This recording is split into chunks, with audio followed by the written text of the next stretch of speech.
So speaking of booka, yesterday I'm coming home from the Joshua Tree vacation, and I'm thinking like, okay, I got a couple things I probably want to watch on YouTube to make sure that I'm ready for the show tomorrow.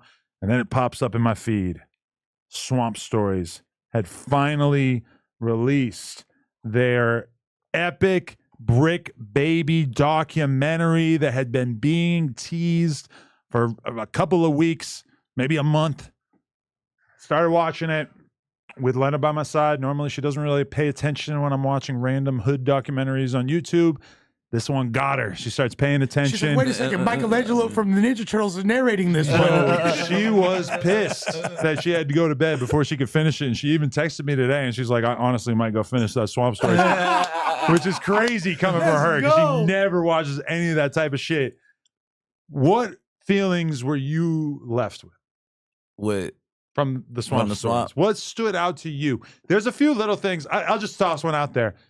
I guess like it didn't really occur to me how much work Eric Holder was known for putting in the streets, or that he had that much of a reputation prior to all this. I just didn't really know that he kind of, and I don't know if Swamp Stories is maybe exaggerating that, but I had never really thought about that. Like, I guess I didn't know how close you guys were, and I didn't know what his reputation was exactly. You knew they were close. Prior to the Nipsey. You didn't know they were close? I knew they were close, but I didn't know how close. He got a little rep out there. Right. You he probably got a don't little want rep out there. Yeah, I just don't, you know what I'm saying? Because then I'm bigging him up and all this shit. But I mean, like, anybody would tell you, like, he known for doing that. He couldn't have had that name if he wasn't to begin with, right? I don't know. That was a moment where that was a moment where I had to pause it because Lena's like, "Wait, so was Bricc happy when?" And I'm like, "No." I'm like, that was his man, but he didn't agree with that happening. For sure. I was in jail. I had nothing to do with that. But like I said, they was hanging out in front of the Foster little group home in the hood. I took them little niggas in. It was him and a little dude we call Black Hood, but I think he got moved out to another facility. Then he went to jail and all that. I be hearing about him from time to time, but he's like a foster kid that ended up going to the IE.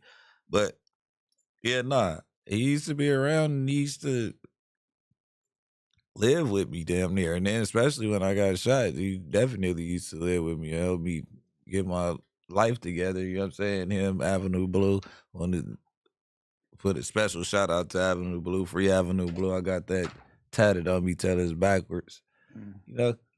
Was there, okay, just to kind of go from the beginning, was there anything about your younger life that they got wrong? Because watching that, it's kind of hard to understand Smack saying that you're not from LA. Like it details in extreme detail about. He went into like records. Yeah. So was there anything in that you like had never been out there publicly and you were kind of shocked? Like what about what? Just like what school? The basketball shit. Like for him to know I graduated from Price, I went to Price the whole time. He was trying to make me. First of all, I DM'd him like the screenshots. He went to Culver with my little brother. First of all, no, I went to Culver. I got kicked out of Culver for starting a riot. Then I went to Price. Then I went to Westchester. Then I went to Culver again. I went to like 4 schools. I went to Crenshaw, continuation, and then I'm just saying you wasn't at Price the whole time. Then I went to Mississippi because the basketball coach was like, "You're not about to miss basketball season." The whole first semester of my 11th grade year, I kind of dropped out. Then I went to Mississippi, played basketball in Mississippi. Came back, and then I was banned from LAUSD, and I was banned from Culver City. So I went back to Price because it was a private school, and the basketball team was straight still. So. But anybody that would even question some shit like that. And I wasn't nobody backup point guard. I don't know what that's the biggest thing you've been aversion to. Yeah. But when they were showing all the pictures of the basketball team, you weren't actually in any of those pictures, were you? No, those were different years. Those was like just pulling up because we won the state championship. We did a 3-peat. Then I think we lost a year, and then we won like 2 years in a row after that. And like one thing that Lena said, it was funny getting her commentary throughout it, but she was like, she keeps you're watching it and it's like you seem like you have something good going, and then you just fuck it up. And she actually just said like, wow, this makes him look so stupid. And I'm like, you know, yeah, he made a lot of mistakes for sure. Yeah. Bullshit. Like, yeah. In the different cases he had kind of mixed up, like that case that where he said I got a high-speed chase and caught with a gun and mysteriously disappeared. No, I was on a 10-year joint suspension, damn near probation, like how Thug is. If I fuck up, I get 10 years. I was in there, I was in LA County for like 9 months. Then I went out there for 3 months fighting the case. And then they let me bail out. I bailed out. We went to trial on that case. I beat that case. It was 2 people in the car. You didn't catch the other person in the car, and the gun was on the other side of the car. It wasn't never the gun. They didn't find the gun up under my seat or nothing like that. So you got to prove that that's my gun.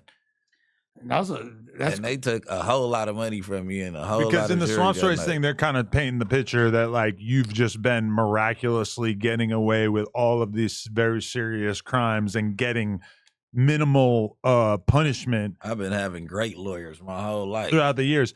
Part of that stood out to me. I was like, well, if that's true, if he's telling, why did he go and sit in the county jail for 4 years over stealing a jacket?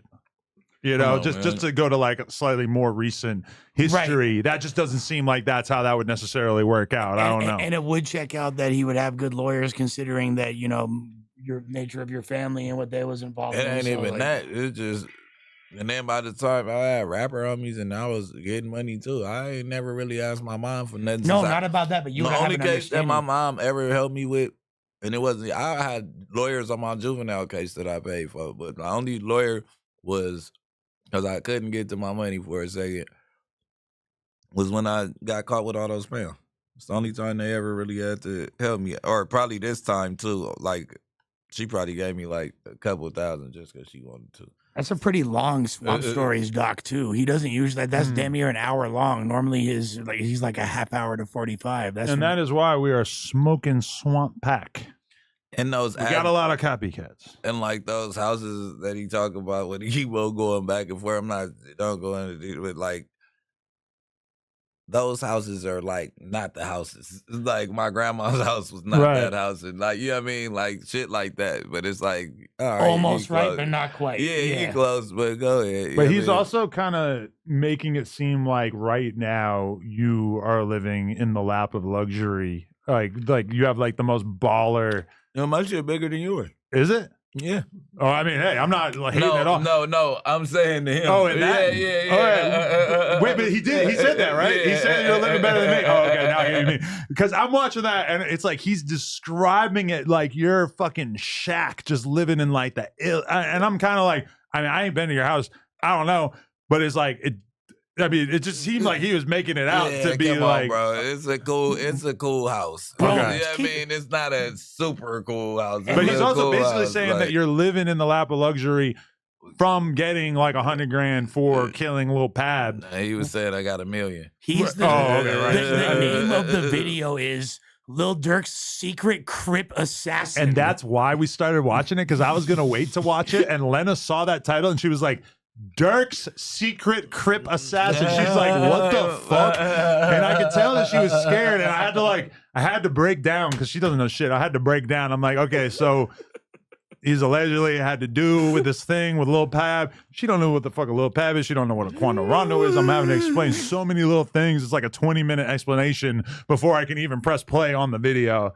I'm like, oh my God, this is crazy. She's like, and you have him around my child? She didn't say that, but I kind of got a little bit of that. You don't have to say it. That's kind of what I was thinking a little bit. So this would have never happened if you were covering country music. I know she's like, he plays both sides as well. He's very two-faced. Like, he come around, act like a square, and he's never would have thought killing people at the fucking gas station in the middle of the day. Just shootouts, full-blown shootouts. No, 100%. Yeah, that kind of blew my mind. Anyway, but nah, like did a little homework. Some shit was off. My mom don't know no goddamn Big Meech. Like my mom didn't. My mom, mother my mom's Big Meech. Well, they also make it like when you went to Atlanta, you were like 100% like linked in with BMF, like you were working for / with. That's doing too, but I always kind of took it as more like you were around, but you were kind of doing your own thing. You like knew them, but I don't know. I got the death before designer tech, but I wasn't. They don't sell weed and shit. I don't sell dope. So you get what I'm saying? I mean, well, you know, but That's I why was around. We was hanging out.